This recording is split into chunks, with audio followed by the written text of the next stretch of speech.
Hello, my name is Shane Lenard, and I am a first-year graduate student. And I'm Faequa Uniza Rahman. I am also first-year grad student. Now we are going to present our project entitled Glendale Housing and Outdoor Recreational Center. Glendale Mill stands on the threshold between the past and the present, and the boundary between the natural world and the built environment.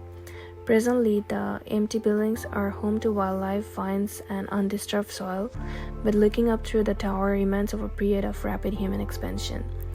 The main idea of this project is to bring back the history to the people by reusing these existing structures with new motifs, engaging youths and adults in this program.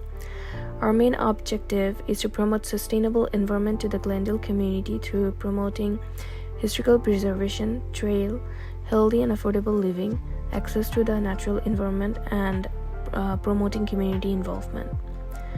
During our initial studies, we focused not only on making the Glendale site a place that will attract near and far communities, but also a place that will host a residential program. This is a twofold answer to the question of what this site needs in terms of design solution.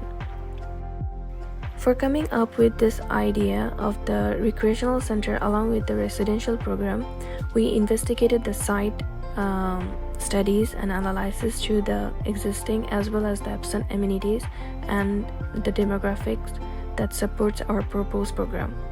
We looked in the history, population, climate conditions, site location from the nearby facilities, and the economic growth. We analyzed the background of this proposed area to find out the reason for the decreasing population growth and the new facilities that are needed to be added to bring back the people in this community. And we found missing amenities like a grocery store and a pharmacy. We are hopeful to be able to revitalize this site and its identity by adding recreational and residential programs for this community as well as for the whole Spartanburg city. In the master plan, we incorporated several programs. Since we knew that Spartanburg is a considerable distance away, we also wanted to include some amenities close by so current and future residents will have access. These include a grocery store with a small pharmacy, a parking space, and a meeting house of a convention and a souvenir shop using the Bivings Converse house. These amenities were far enough away that adding them seems essential to attracting residents. A large part of the program includes many recreational activities. We really wanted to keep the trail system intact, keeping it in a better shape, having anchors or programs that will attract visitors to these parts. These elements include large open green event space, a coffee shop integrated with the mill old structure, riverfront park with zipline, water activities like fishing and kayaking, a natural bridge, picnic area, gathering spaces, and playground. And in the housing area included a garden for the residents, a playground, grill space, swimming outlets, and a private pier. Our site design is focused on keeping the housing towards the rear and the public components to the front. Our sustainable strategies included permeable paving in the parking lot, placing biosols and the rain garden at the base of many retaining walls. This will ensure the rainwater from the new parking lots will be filtered naturally before it reaches to the creek. In between the housing and the public spaces is a large half-acre community garden. This garden will grow vegetables and will be open to anyone in the community who would like to plant. Our residential portion will house 40 affordable housing units with semi-covered green parking. We think with adding housing could enhance this community, and our improved program will attract people from the greater Spartanburg area to play in these redesigned spaces. Alright, so for this next portion, we're going to be talking about the site design and application of the project. And so we first zoom in to this sun study where we're trying to illustrate the varying levels of sun exposure that the site will receive. The site does face almost directly south, and with this in mind, we made sure to keep most of our double height lofts, residential units, either facing west or northeast in order to not get that direct gain by facing south. The sloping site also does make it easier for our sustainable strategies, and not only the loft structures, but it's easy for the energy consumption too, because they also share a wall. In between all of these housing units, we also have covered parking structures with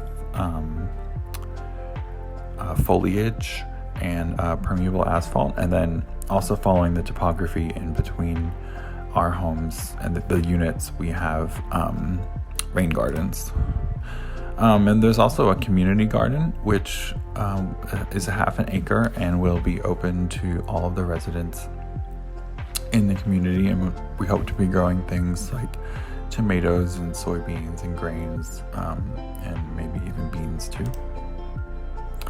And then here is just another example of that sustainable strategy with the rain gardens flowing into the soil and hopefully, purifying that before it gets to the creek.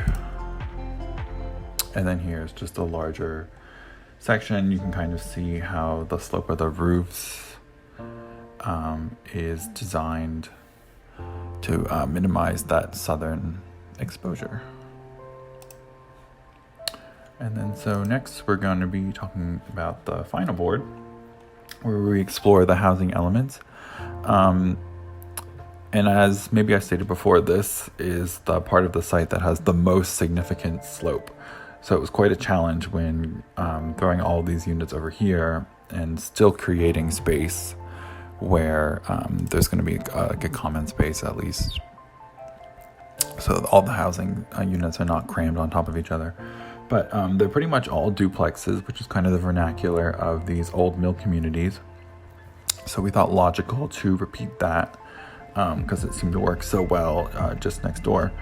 So we have 3 different units. We have a 2-bedroom townhouse.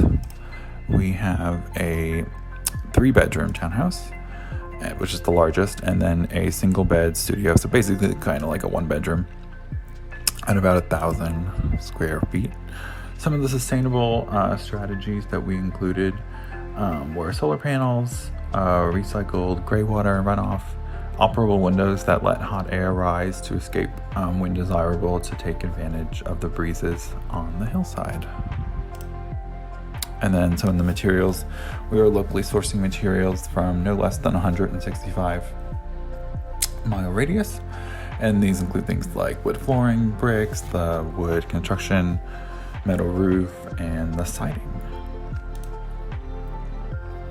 Also, another built form we have on site is this restaurant, which is really cool because it incorporates this old mill retaining wall, and then we put this wood construction restaurant that will kind of sit kind of like an object in a field. We're kind of playing with that idea and making that a centerpiece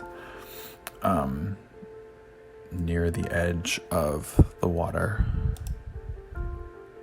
And then finally, we want to just say that we think this site intervention will really be a gain to the Glendale community, and we think it will really invigorate the residential portion as well as bringing life back to the water's edge, where users can fully embrace the site as an escape from the city life nearby.